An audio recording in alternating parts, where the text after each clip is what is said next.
आगरं कोटिशतं द्वादश्चैव कोट्यो लक्षाणस्थितिस्थितिकानि चैव पञ्चाशदष्टौ च सहस्रसङ्ख्यामि तच्छ्रुतं पञ्चपदं नमामि अर्हन्त भाष्यर्थं गणहरदेवीयं गन्त्यं सम्मं प्रणमामि भक्तियुक्तो सुदनान्महोमहिं शिरसा इच्छायन्ते शुद्धभक्तिकासगोतस्सालोचम् अंगवं पैडे पावडे पर्यम्य शुद्ध प्रणमामि उक्फुग्वै चूल्या चेवि शुद्धते कहां शयन कालमंचेमि पूजेमि वन्दामि नमसामि दुःखकोकं मखो वोइलाव शवैगमनं समाहिमनं जनगुण संपत्ति हो मज्जं नमोस्तु अपराणिक स्वाध्याय विलायं श्रीमद् आचार्य भक्ति काय सर्गम करोमि हम।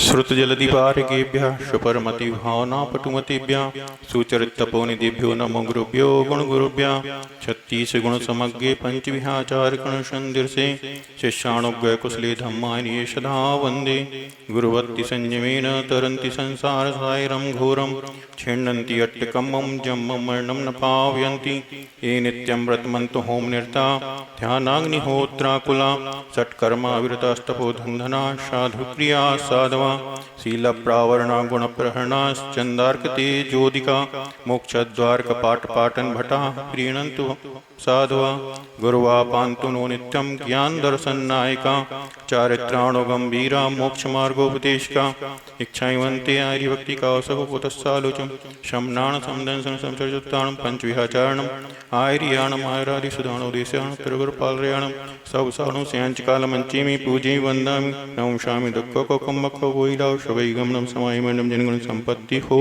मध्यम यस्य स्वयं स्वभावाप्ति प्रभावे कृष्ण कर्मणा तस्मै संज्ञान रूपाय नमोस्तु परमात्मने नमोस्तु परमात्मने।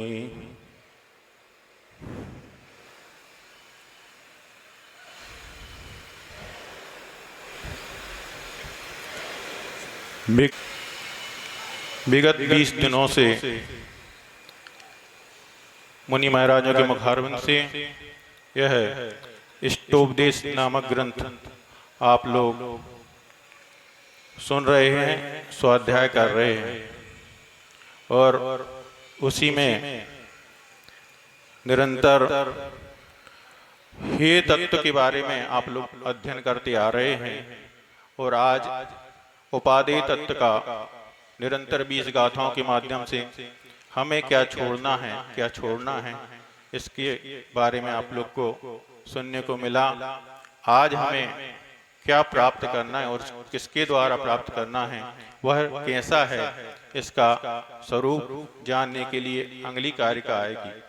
तो उसके पहले आचार्य महाराज का एक हाई को हमें याद आ रहा है। निश्चिंतता में दो बातें, निश्चिंतता में दो बातें, या तो नींद आती है, या तो नींद आती है और या ध्यान होता है। संसारी प्राणी ने अभी तक निश्चिंतता आने के कारण अपने शरीर के सुख के लिए, अपने शरीर में सुख को मानते हुए इस संसारी प्राणी में निद्रा के द्वारा शरीर को ही सुख प्रदान किया है, जिसके कारण यह जीव अनादिकाल से इस संसार में परिभ्रमण करता आ रहा है। आज और निश्चिंता में दूसरी बात यह है कि या तो निश्चिंता में ध्यान हुआ करता है। ध्यान होने से हमें उस ध्यान किस लिए हुआ करता है, ध्यान भी 4 प्रकार का हुआ करता है। आर्त ध्यान, रौद्र ध्यान, धर्म ध्यान और शुक्ल ध्यान। जो आर्त और रौद्र ध्यान है वह तो संसार के लिए ही कारण हुआ करते हैं, और धर्म ध्यान और शुक्ल ध्यान जो है वो मोक्ष के लिए ही कारण हुआ करते हैं। तो उस व्यक्ति ने अनादिकाल से उस निद्रा का आधार लेकर के अपने शरीर में सुख मान करके संसार का परिभ्रमण करता हुआ चला आ रहा था। तो अनेक संसार में परिभ्रमण करते हुए अनेक पर्यायों को प्राप्त किया, मगर उसको कहीं ना सुख प्राप्त हुआ। अंत में जाकर उसने फिर दूसरी बात उसको याद आती है कि ध्यान में भी ध्यान निश्चिंता में दूसरा कार्य ध्यान के रूप में हुआ करता है, और वह ध्यान के माध्यम से उस अनंत सुख को भी प्राप्त किया जा सकता है, उस आत्मिक सुख को भी प्राप्त किया सकता है, उस आत्म तत्व को प्राप्त किया जा सकता है। तो इस संसारी प्राणी ने उस ध्यान के माध्यम से जब अनंत सुख आत्म तत्व को प्राप्त किया जा सकता है, और कई चीजें प्राप्त की जा सकती हैं। जैसे कि अभी पिछली गाथाओं में आप लोगों ने महाराजों के मुख से सुना कि यज्जीव उपकार है तद्देह सपकार का। जो देह के लिए उपकारी है वह जीव के लिए अपकारी है, और जो जीव के लिए उपकारी है वह देह के लिए अपकारी है। अनेक उदाहरणों के माध्यम से 12 तप के माध्यम से महाराजों के मुखारविंद से सुना, जिसमें 6 बहिरंग तप, 6 अंतरंग तप। आचार्य महाराज के पास जब भी कोई व्यक्ति जाता है तो आचार्य महाराज हमेशा उस व्यक्ति से एक ही बात कहा करते हैं कि अंतरंग साधना करो। क्या कहा करते हैं? अंतरंग साधना करो। बाह्य तप अंतरंग तप को बढ़ाने के लिए किए जाते हैं। बाह्य तप अंतरंग तप को बढ़ाने के लिए किए जाते हैं। बाह्य तप के माध्यम से जैसे आप लोग क्या करते हैं, दूध को गर्म करते हैं। क्या करते हैं? दूध को गर्म करते हैं। तो दूध को जब आप गर्म करते हैं तो जब उसको तपाया जाता है तो उसके माध्यम से क्या तपता है बताइए? उसके माध्यम से पानी तपता है। उसके माध्यम से पानी तपता है। दूध नष्ट नहीं होता। उस दूध में जो जलीय अंश होता है, जल का अंश होता है, वही नष्ट हुआ करता है। इसलिए हमें इन तपों के माध्यम से जो दूध में जलीय अंश के रूप में कर्म हमारे इस आत्म तत्व में लगे हुए हैं, उनको नष्ट करना है, ना कि अपने शरीर को नष्ट करना है। उन कर्मों का नाश हमारे अंतरंग जो तप रखे गए हैं उनके माध्यम से होगा। वह कर्म परमाणु उसी अंतरंग तप के माध्यम से होंगे। जैसे आप लोग की दुकान में कोई ग्राहक आता है तो उसको चलाने के लिए आप कितना जल्दी पुरुषार्थ करके चलाते हैं। इसी प्रकार हमें तपों के बारे में अपनी उत्साह होना चाहिए। हमें हमारा उत्साह होना चाहिए कि हम कम समय में अधिक लाभ ले लें। वह उस कम समय में अधिक निर्जर यदि आप करना चाहते हैं तो उसके लिए हमारे लिए साधन सिर्फ क्या है? अंतरंग तप। उन अंतरंग तपों में सबसे पहला आया था प्रायश्चित, फिर उसके बाद में आया था विनय, फिर उसके बाद में आया था स्वाध्याय, फिर उसके बाद में आएगा व्युत्सर्ग तप, और अंत में आता है ध्यान तप। आज हमें चर्चा करनी है उसी ध्यान की। वो भी आप लोगों ने कल पूज्य मुनिवर के मुखारविंद से ध्यान के बारे में सुना होगा। मगर ध्यान की सिद्धि कब होगी? ध्यान की सिद्धि कब होगी? ध्यान की सिद्धि जब होगी जब आपके अंदर में संकल्प विकल्प रूप परिणाम नहीं होंगे, जब आपकी अवस्था निर्विकल्प रूप होगी। अभी आपने पिछली गाथाओं के माध्यम से व्रत तो ग्रहण किए, मगर व्रत ग्रहण किए, उन व्रतों में जो दोष लगे उनका परिमार्जन आपने नहीं किया, तो उसके कारण आपके अंदर जो विकल्पात्मक परिस्थिति, उसके कारण आपके अंदर जो संक्लेश परिणाम हो रहे थे, उनके कारण आपकी विशुद्धि नहीं बढ़ पा रही थी और आपका ध्यान नहीं हो पा रहा था। तो आचार्य महाराज कहते हैं कि सर्वप्रथम हमें प्रायश्चित और प्रतिक्रमण आदि के माध्यम से अपने व्रतों में लगे हुए दोष को परिमार्जित करके फिर उसके बाद सामायिक ध्यान को करना चाहिए। अब इस प्रकार से जब जीव प्रायश्चित और प्रतिक्रमण के माध्यम से अपने आप को परिमार्जित करके शुद्ध करके ध्यान करने के लिए बैठता है तो उसके बाद आता है कि ध्यान करने से कई प्रकार की वस्तुएं प्राप्त कर सकता है व्यक्ति। तो जैसे कि अब जैसे कल आपने सुना होगा कि मुनि महाराज ने उसमें आया कि ये ध्यान के माध्यम से दिव्य वस्तु रत्न को भी प्राप्त किया जा सकता है और खली को भी प्राप्त किया जा सकता है और उसी के ध्यान के माध्यम से मोक्ष सुख को भी प्राप्त कर सकते हैं और स्वर्गाधिक सुख को भी प्राप्त कर सकते हैं। नरक जैसी मनुष्य जैसी पर्यायों को भी आप आर्त रौद्र ध्यान के माध्यम से प्राप्त कर सकते हैं। तो हमें किसका ध्यान करना चाहिए? तो वह हर कोई कहेगा कि हमें वह दिव्य चिंतामणि रत्न ही प्राप्त करना है। तो हमें वह दिव्य चिंतामणि रत्न कौन है? वह कौन सा ऐसा शक्तिशाली वस्तु है जिसके माध्यम से हमें अनंत सुख, अनंत ज्ञान, अनंत दर्शन की प्राप्ति होगी? तो हमें यही वस्तु नजर में आती है जिसे हम आत्म तत्व कहते हैं। हमें उस आत्मा का ही ध्यान करना चाहिए। तो इस वह शिष्य कहता है कि वह आत्म तत्व होता कैसा है, उसका स्वरूप क्या है, हम कैसे उसका चिंतन करें? तो आचार्य महाराज ने उसके बारे में भी एक बहुत ही सुंदर हाइकु लिखा है। 1301 अनेक में दुख ही दुख। 1301 अनेक में दुख ही दुख। 1301 एक बार क्या हुआ कि रामटेक में बोलियां चल रही थी। एक बार रामटेक में बोलियां चल रही थी तो वहां बोली बढ़ते बढ़ते धीरे धीरे करते करते 1301 पे जाके अटक गई। तो आचार्य महाराज का चिंतन चल गया कि 1301 क्या है।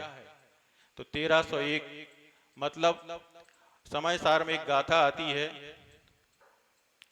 अहम को खल शुद्धो दंसन नाण सदरूपी। मतलब आत्मा ही एक दर्शन ज्ञानमय एकाकी रूप है जिसका हमें ध्यान करना चाहिए। उस आत्म तत्व की प्राप्ति के लिए ही व्यक्ति, वही हमारा शाश्वत है, वही नित्य है, वही दर्शनमय और ज्ञान रूप है। इस प्रकार से आचार्य महाराज ने उस बोली को जो रुकी हुई थी उसको घटाया। और अब हम उस आगे की कारिका को लेते हैं। ससंवेदन सुव्यक्तस् तन्मात्रो निरत्यः अत्यंत सौख्यवान आत्मा लोकालोक विलोकना। अपने अपने संवेदन में अमूर्त हो आत्म भाता, रहा रहेगा त्रिकाल में है अतः नश्वर है भ्राता। तात्कालिक तन प्रमाण होता अनंत सुख का निलय रहा, लोकालोकित करता सदा लोक का उदय रहा।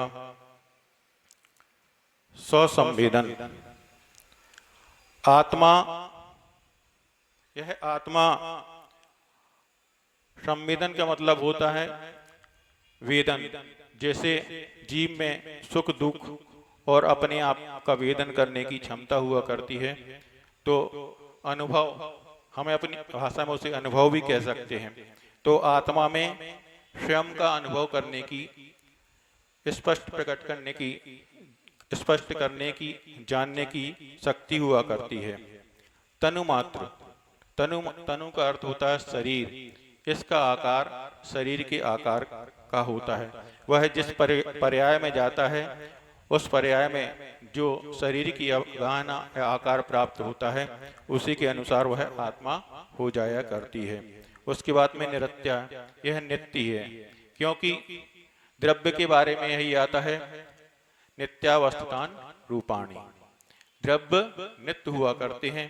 इस द्रव्यार्थ नय की अपेक्षा से यह जीव द्रव्य नित्य ही है, कभी यह नष्ट होने वाला नहीं है।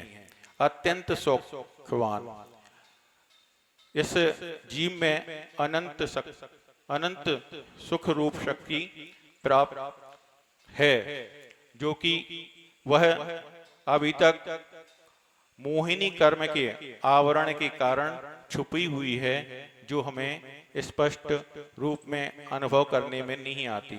हम क्या करते हैं कि जैसे आपको गर्मी लगी, पसीना आया, तो आप क्या करते हैं, पंखे के पास जाके पंखे को चला लेते हैं।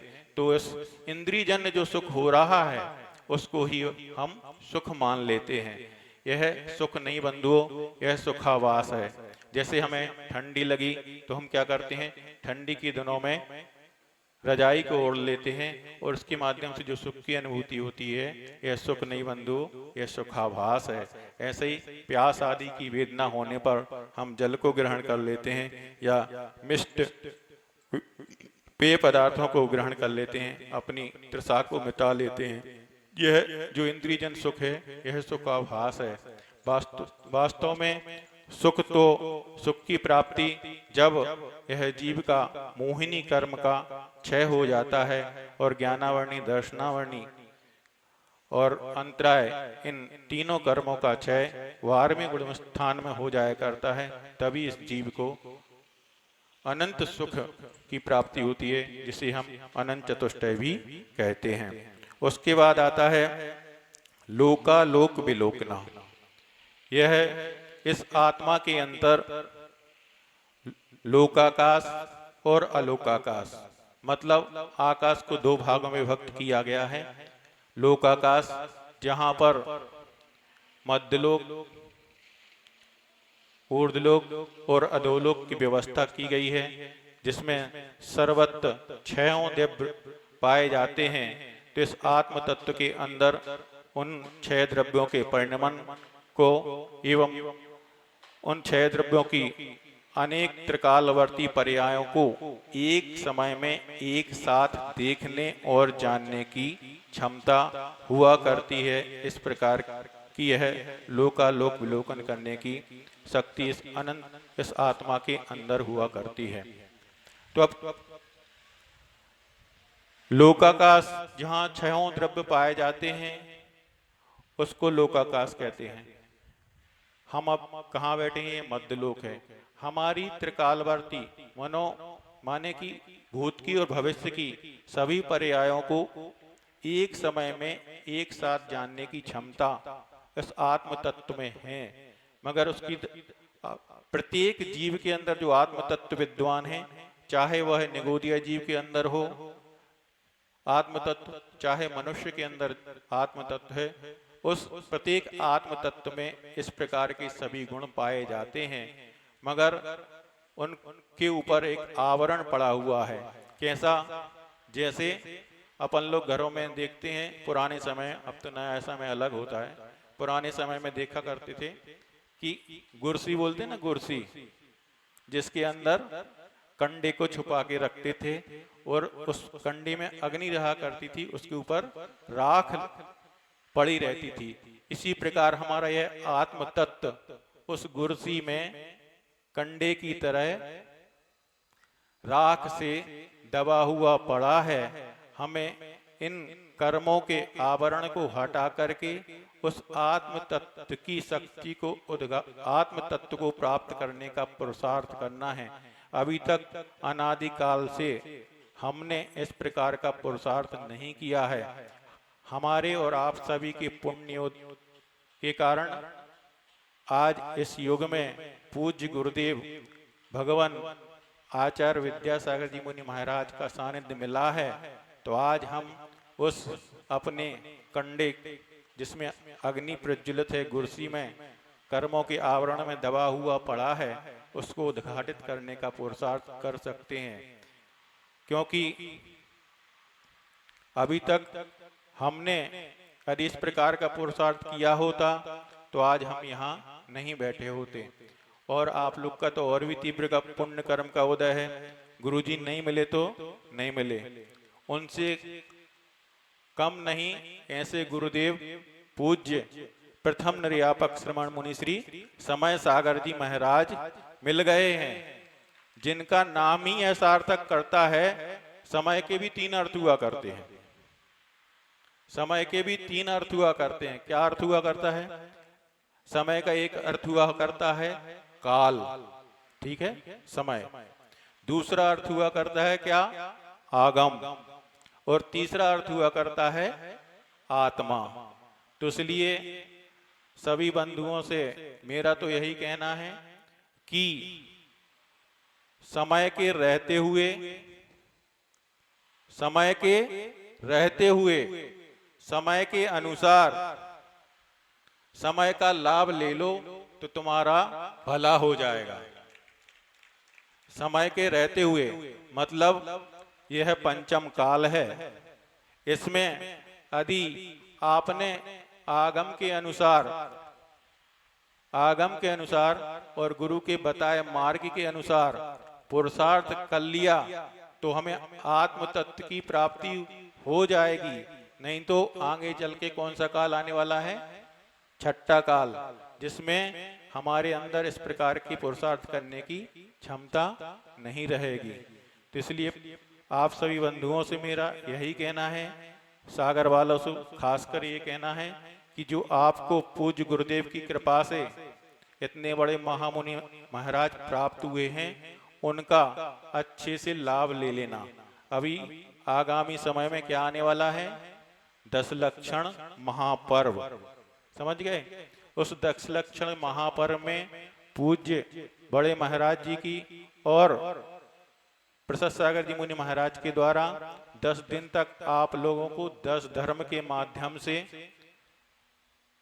उनकी अमृतमयी वाणी सुनने मिलेगी, जिसके माध्यम से हम अपने आत्म तत्व को प्राप्त करने का पुरुषार्थ करेंगे। और दोपहर में पूज्य बड़े महाराज जी के मुखारविंद से जैन तत्व का, जैन धर्म का सार कहा जाने वाला, जैन धर्म का सार कहा जाने वाला क्या? तत्वार्थ सूत्र, मोक्ष शास्त्र, समझ गए? जिसमें व्यक्ति के जीवन से लेकर के मरण और मोक्ष तक की सारी व्यवस्था जैन आगम के अनुसार आप लोगों को सुनने मिलेगी।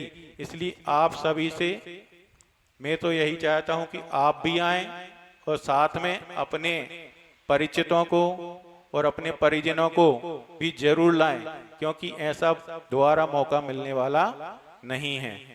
अब हम चलते हैं स्वसंवेदन। स्वसंवेदन क्या है? स्वसंवेदन मतलब स्व मतलब अपना, ठीक है, अपनी आत्मा का वेदन मतलब अनुभव। हमें ऐसा संसार में कोई भी प्राणी नहीं है जिसके अंदर संवेदन ना हो। प्रत्येक प्राणी, प्रत्येक जीव के अंदर संवेदन हुआ करता है। बस अंतर इतना है कि और संवेदन स्व का ही होता है, स्वयं का ही होता है, किसी दूसरे का नहीं होता है। जैसे हम और आप बैठ कर के यहाँ खाने पीने की कितनी भी चर्चा कर लें, कितनी भी चर्चा कर लें, चाहे रसगुल्ले की चर्चा कर लें, चाहे किसी चीज की, मगर रसगुल्ले की चर्चा करने के बाद यदि रसगुल्ला जिसने खाया है उसी को स्वाद आएगा, उसी को वेदन होगा। इस प्रकार स्वसंवेदन हुआ करता है। मगर संवेदन 2 प्रकार का हुआ करता है, सराग संवेदन और वीतराग संवेदन। सराग दशा में जो संवेदन, राग की दशा में, मोह मिथ्यात्व की दशा में जो संवेदन हो रहा है वह सराग संवेदन कहलाता है, जिसे साता कर्म और साता कर्म के उदय में हम अनुभूत कर रहे हैं। और जो वीतराग दशा में जो संवेदन की अनुभूति होती है वही हमारे लिए निर्वाण के लिए और मोक्ष के लिए कारण होता है। तो हम सभी को भी वही पुरुषार्थ करना है कि वीतराग संवेदन की ओर अपनी गति हो। उसके बाद में आता है तनु, तनु मात्र मतलब यह आत्मा शरीर के आकार का है।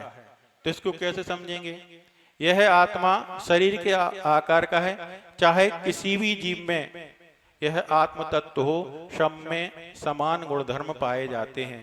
प्रत्येक आत्मा में संवेदन करने की शक्ति रहेगी, प्रत्येक में ही नित्य रूप गुण होगा, प्रत्येक में ही सुख, अत्यंत सुख सुख रूप क्षमता रहेगी और प्रत्येक आत्म तत्व में लोक और अलोक को जानने की भी क्षमता रहेगी, चाहे किसी भी रूप में हो। अपन इसको कैसे समझें कि वही आत्मा निगोदिया जीव में है, वही चींटी में है, वही मनुष्य में है, वही हाथी में है, कुछ अंतर नहीं आता? नहीं आता। इसको समझने के लिए हम एक उदाहरण लेते हैं। जैसे आप लोग, किसी का 10 कमरे का मकान है, ठीक है, तो वह पूरे घर में रहता है, पूरे परिवार का सामान उसके 10 कमरे में रहता है। और वही जीव जब चौका लेके किसी क्षेत्र पे चला जाता है तो वह एक कमरे में भी निर्वाह कर लेता है। और दूसरे प्रकार से देखें तो जैसे आपकी कोई सिम है, ठीक है, मोबाइल की कोई सिम है, तो पहले उस सिम को आपने मोटोरोला के सिम मोबाइल में डाला, उस सिम को, ठीक है, तो उसके माध्यम से जो आपने सिग्नल मिले उसके माध्यम से वह सिम चालू हो गई। तो वही सिम जब मोटोरोला के मोबाइल में चालू किया आपने, तो सिर्फ उसमें क्या होता था कि जो आपने नंबर डायल किया वो नंबर दिखाई देता था, ठीक है। तो इतना ही उससे आपको ज्ञान हुआ कि सिर्फ उससे नंबर दिख रहे थे, मात्र 1 इंच की स्क्रीन दिखाई देती थी। फिर उसी थोड़ा सा और विकास हुआ तो उसी सिम को आपने उस मोबाइल से निकाल करके दूसरे मोबाइल में डाला, ठीक है, जिसकी स्क्रीन 2-3 इंच की थी, वह रंगीन भी था। ये पहले वाला मोबाइल ब्लैक एंड व्हाइट था, दूसरा मोबाइल रंगीन भी था, उसमें कुछ कुछ चित्र भी आने लगे। तो इस प्रकार यह दूसरे मोबाइल में गई तो उसकी आकृति बढ़ गई। इसी प्रकार अब जब 4G का जमाना आ गया, अब बड़े बड़े एंड्रॉइड मोबाइल आ गए, तो उसी सिम को आपने जब इन एंड्रॉइड मोबाइल में लगाया तो उसकी स्क्रीन और बड़ी हो गई। इस प्रकार से ये आत्म तत्व का आकार जिस जीव में जाता है उस प्रकार से उसकी आकार बढ़ता जाता है और उसके प्रदेशों की व्यवस्था हो जाया करती है। अब आगे चलते हैं कि यह नित्य है, यह आत्मद्रव्य नित्य है, कभी नाशवान नहीं है, यह अनादि अनधन है, अनादि काल से है आत्म तत्व चला आ रहा है, ना इसका अंत होने वाला है। आप कहेंगे कि महाराज जब मोक्ष हो जाएगा तब तो अंत होगा, तब भी अंत नहीं होने वाला है, क्योंकि जब तक यह जीव संसार दशा में है तो इसकी विभिन्न पर्यायों के रूप में आप इसको देख रहे हैं, और जब इसको सिद्धत्व की प्राप्ति हो जाएगी तो यह लोकाग्र पर जाकर स्थापित हो जाएगा, तब भी यह द्रव्य आत्मद्रव्य नष्ट होने वाला नहीं है। और इस आत्मद्रव्य में, इस आत्मद्रव्य जब मोक्ष की प्राप्ति होती है तो इसमें इसके ऊपर भी किसी का उपकार होता है क्या? हाँ, यह आत्मद्रव्य 3 लोक के अग्रभाग पर स्थापित होता है, इसमें उससे आगे जाने की क्षमता नहीं होती है। इस पर भी 3 द्रव्यों का उपकार होता है। वह 3 द्रव्य हैं धर्म द्रव्य, अधर्म द्रव्य और आकाश द्रव्य। आकाश द्रव्य वह द्रव्य है जो सभी द्रव्यों के ऊपर उपकार कर रहा है, हमें सभी को रहने के लिए स्थान प्रदान कर रहा है। इस प्रकार से वह लोकाग्र पर अवगाहन देता है उस आत्म द्रव्य को रहने के लिए। और धर्म द्रव्य क्या करता है? उस द्रव्य को, जहां तक धर्म द्रव्य रहता है वहीं तक यह आत्म द्रव्य गति कर सकता है, उसके आगे नहीं जा सकता, इसलिए वह धर्म द्रव्य सहायक वहां तक पहुंचाने के लिए। और उसके बाद अधर्म द्रव्य रोकने के लिए सहायक है, क्योंकि उसके आगे यह जीव आत्म द्रव्य नहीं पहुंच सकता। इस प्रकार से यह आत्म द्रव्य नित्य है, अत्यंत सौख्यवान। अभी तक हम संसार दशा में जितने भी साता और असाता कर्म के उदय से सुख और दुख रूप वेदन या अनुभव कर रहे हैं, वह कर्मों के कारण करते आ रहे हैं, मगर यह आत्मद्रव्य अत्यंत सौख्यवान है। कैसे? अब इसके लिए उदाहरण से समझते हैं। जैसे आपने लड्डू बनाते हैं, ठीक है ना, लड्डू का ना और कोई छोर होता है ना और होता है, समझ गए? उसका कोई छोर नहीं होता है, लड्डू तो गोल होता है। तो उसको जिस तरफ से भी खाओगे, जिस तरफ से भी खाओगे हर तरफ से उसमें मिठास आती है। इसी प्रकार यह आत्मद्रव्य के माध्यम से जो हमें सुख की अनुभूति होती है, वह वैसी सुख की अनुभूति किसी इंद्रिय और न मन के द्वारा हमें प्राप्त होती है। और उसके बाद में आता है लोकालोक विलोकना। यह आत्मद्रव्य तीनों लोकों में, लोकाकाश में जितने भी छहों द्रव्य पाए जाते हैं उनकी विगत की और अनागत की और वर्तमान की सभी पर्यायों को जानने वाला, एक समय में एक साथ युगपत जानने वाला होता है, देखने वाला और जानने वाला होता है। इस प्रकार से यह आत्मद्रव्य लोकालोक विलोकना हो गया। अब आप कहोगे कि लोकाकाश तो समझ में आता है महाराज, आकाश आकाश अलोकाकाश कहाँ है? तो लोकाकाश के अलावा जो शेष आकाश द्रव्य है उसे अलोकाकाश कहते हैं। तो जो आकाश द्रव्य आज हमें दिखाई दे रहा है क्या आपको? हाँ, आप कह सकते हैं कि यह जो नीला नीला आकाश दिखाई दे रहा है यह आकाश है। वास्तव में यह आकाश नहीं है आकाश का, क्योंकि कोई रंग नहीं हुआ करता, क्योंकि छहों द्रव्य में सिर्फ एक ही द्रव्य के बारे में कथन आता है कि पुद्गल द्रव्य, जिसके रस रूप स्पर्श रस रूप आदि गुण पाए जाते हैं। रूपिणा पुद्गला के नाम से सूत्र आता है आचार्य गोस्वामी महाराज के द्वारा कहा हुआ कि रूपी तो सिर्फ एक ही द्रव्य हुआ करता है कि जो पुद्गल द्रव्य है, मगर यह आकाश नीला नीला दिखाई दे रहा है, यह आकाश वास्तव में आकाश नहीं है जो नीला नीला दिखाई दे रहा है आप लोगों को। फिर आकाश द्रव्य क्या है? आकाश द्रव्य भी वैसे ही है जैसे हमें आत्म तत्व नहीं दिखाई दे रहा है, सिर्फ हम उसका अनुभव या संवेदन कर सकते हैं। आत्म द्रव्य का कार्य सिर्फ इतना है आकाश द्रव्य का कि वह सभी जीवों के ऊपर उपकार करता है और सभी द्रव्यों के ऊपर भी उपकार करता है, सभी के लिए अवगाहन दिया करता है। तो इस प्रकार जो हमें दिखाई दे रहा है, यदि मान के चलो आप कहोगे कि ये नीला नीला आकाश है, तो फिर अंधेरे अभी प्रकाश में वो नीला नीला नीला दिखाई दे रहा है, तो अंधेरे में भी दिखना चाहिए। यदि उसका रंग नीला है तो अंधेरे में भी दिखाई देना चाहिए। तो अंधेरा होने पर वह नीला रंग हमें नहीं दिखा देता, वह काले रूप में परिणत हो जाता है। तो इससे ही स्पष्ट हो जाता है कि वह आकाश नीला नहीं है, क्योंकि यदि वह काला होता है और नीला होता है तो यह सब किसकी पर्याय हैं? यह पुद्गल की पर्याय हैं। इस गाथा का तो यही हो गया अर्थ। अब आगे चलते हैं। तो अब आप लोग कहोगे कि महाराज अब जो तो बहुत कठिन काम है, आत्म तत्व को चिंतन करो, तो कम से कम हम इतना तो कर सकते हैं कि आत्म तत्व का चिंतन नहीं कर सकते, उसका ध्यान नहीं कर सकते हैं, तो हम इतना तो कर सकते कि अपने अंदर आत्मीयता, जब हमारे अंदर आत्मा है तो आत्मीयता तो ला ही सकते हैं। और यदि इतना भी नहीं कर सकते हैं तो हम इतना तो कर सकते हैं कि जो आत्म तत्व का ध्यान करने वाले हैं, जो आत्म तत्व का ध्यान करने वाले वर्तमान में जो योगी मुनि महाराज, आचार्य भगवान जैसे बड़े महाराज जी जैसे आत्म तत्व का ध्यान करने वाले, चिंतन मनन करने वाले मुनि महाराज इस पृथ्वी पर विचरण कर रहे हैं, उनकी सेवा और भैया वृत्ति तो कर ही सकते हैं। आचार्य महाराज ने एक जगह कहा है कि धर्म ध्यान या इस प्रकार का ध्यान नहीं कर सकते तो हम उस ध्यान की सेवा या भैया वृत्ति तो करके ही उतना ही पुण्य का अर्जन और अपने इस जन्म मृत्यु का क्षय करके उस मोक्ष तत्व को प्राप्त कर सकते हैं। आचार्य महाराज ने एक ये भी बात कही है कि धर्म ध्यान देहाश्रित कम है, उसकी अपेक्षा आत्माश्रित अधिक है।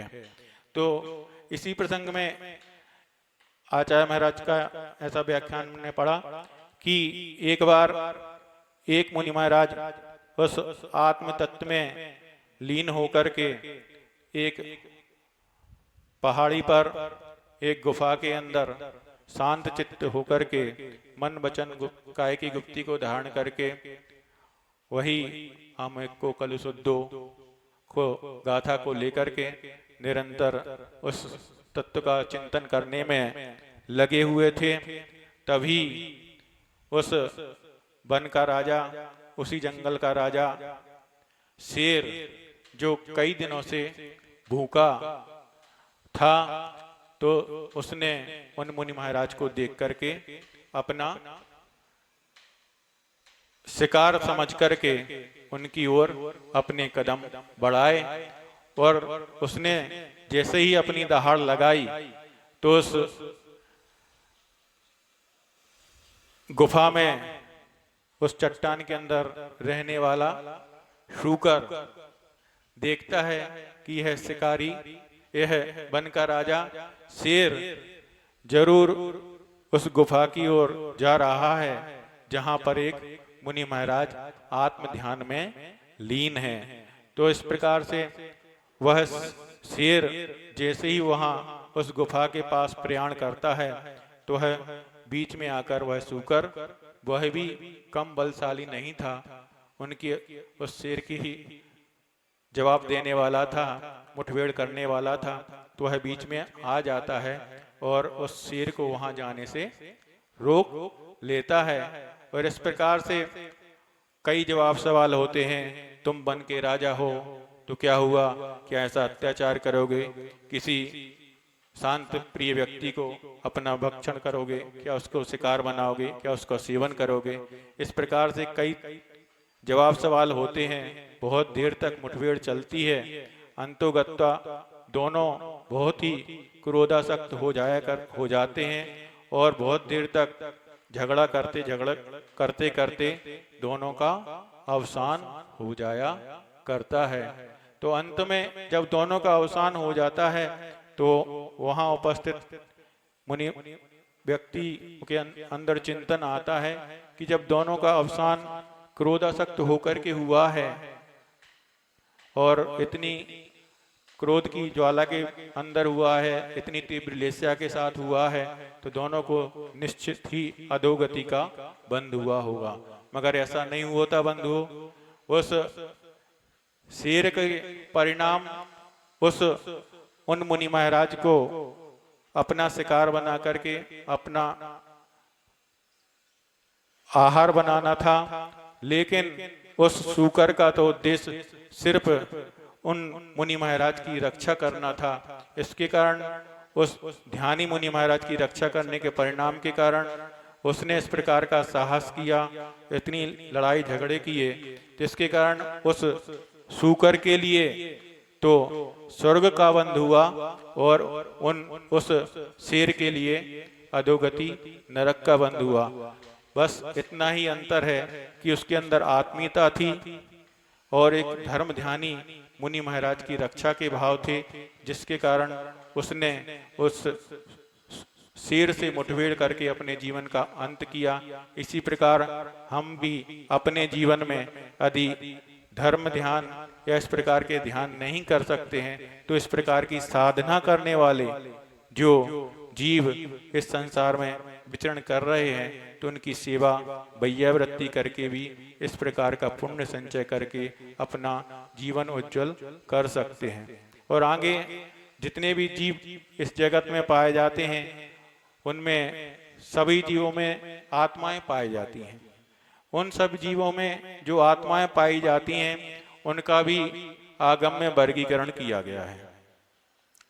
इसमें जो शरीर और आत्मा को एक मानने वाले मिथ्या दृष्टि जीव हैं, जिनका अतत्व रूप श्रद्धान है और जो शरीर को ही सब कुछ माना करते हैं, शरीर से ही सुख माना करते हैं, इस प्रकार की जो मान्यता रखने वाले जीव हैं, उनको आगम में बहिरात्मा संज्ञा दी गई है। तो और उसके बाद चलते हैं तो दूसरा जो आत्माएं पाई जाती हैं, दूसरा क्रम आता है अंतरात्मा। अंतरात्मा को भी 3 भागों में विभक्त किया गया है। एक उत्तम अंतरात्मा, दूसरा मध्यम अंतरात्मा, तीसरा जघन्य अंतरात्मा। जो जिन्होंने इस प्रकार का भेद ज्ञान कर लिया है कि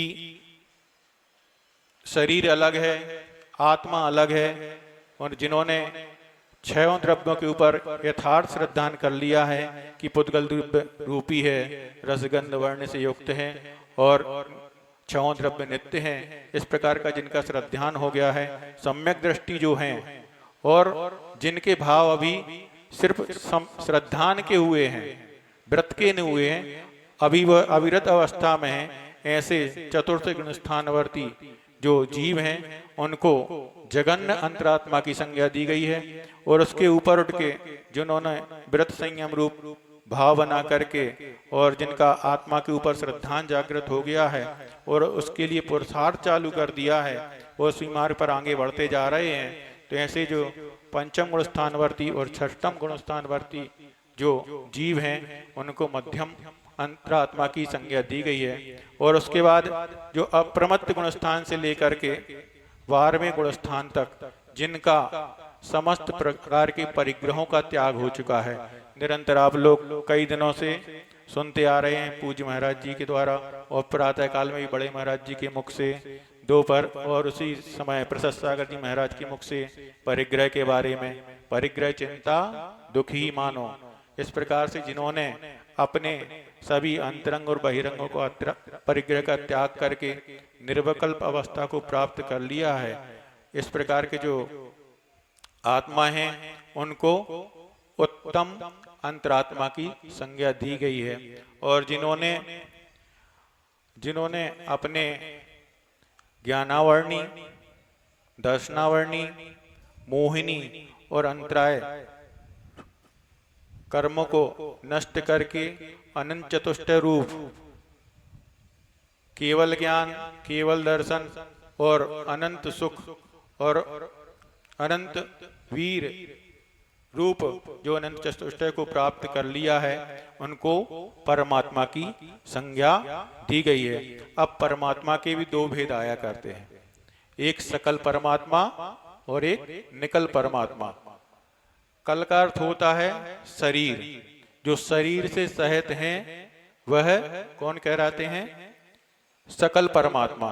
तो सकल परमात्मा कौन है? तो जो अरहंत परमेष्टि हैं वह अभी शरीर से सहित हैं, मगर शरीर से सहित हैं मगर कुछ ही दिनों में मुक्त होने वाले हैं, इसलिए उनको सकल परमात्मा कहते हैं। और जिन्हों के 8 कर्म नष्ट हो गए हैं ऐसी आत्माओं को निकल परमात्मा कहते हैं। तो आचार्य महाराज ने इसी के लिए एक बात और कही है कि तुम भीतर जाओ, तुम भीतर जाओ। तो इसके लिए हमें क्या करना पड़ेगा? तुम भीतर जाओ मतलब हमें अपने अंदर छिपे हुए उस आत्म तत्व को प्राप्त करने का पुरुषार्थ कैसे करना है कि हमें बहिरात्मा रूप जो हमारे परिणाम है, मिथ्यात्व रूप जो परिणाम है, उनको छोड़ करके अंतरात्मा की श्रेणी में आना है। जिनका भी मिथ्यात्व रूप परिणाम नहीं समाप्त हुए हैं वो अपने मिथ्यात्व रूप परिणामों को समाप्त करके जघन्य अंतरात्मा के रूप परिणाम को अंगीकार करके इस प्रकार का पुरुषार्थ करेंगे। उसके बाद क्रम से बढ़ते हुए मध्यम अंतरात्मा का पुरुषार्थ करेंगे और उसके बाद आगे बढ़ते हुए उत्तम अंतरात्मा रूप परिणामों का पुरुषार्थ करके हमें अपने 4 घातीय कर्म को नष्ट करके परमात्मा संज्ञा को प्राप्त करेंगे और उससे आगे चल करके अपने 8 कर्म को नष्ट कर करके हमें अपने निकल परमात्मा रूप आत्म तत्व को, उस सिद्धत्व अवस्था को, हमें उस निर्माण को प्राप्त करने का पुरुषार्थ करना है। इसी मंगल भावना के साथ जय बोलो कुंडलपुर के बड़े बाबा की, द्वाद संग जिनवाणी माता की, आचार्य पूज्य पाद स्वामी जी महाराज की, संत श्रोमणी आचार्य भगवान गुरुदेव श्री विद्यासागर जी मुनि महाराज की, प्रथम निर्यापक श्रमण ज्येष्ठ श्रेष्ठ मुनि श्री समय सागर जी महाराज की, पूज्य श्री प्रसाद सागर जी, मल्ली सागर जी, आनंद सागर जी महाराज की,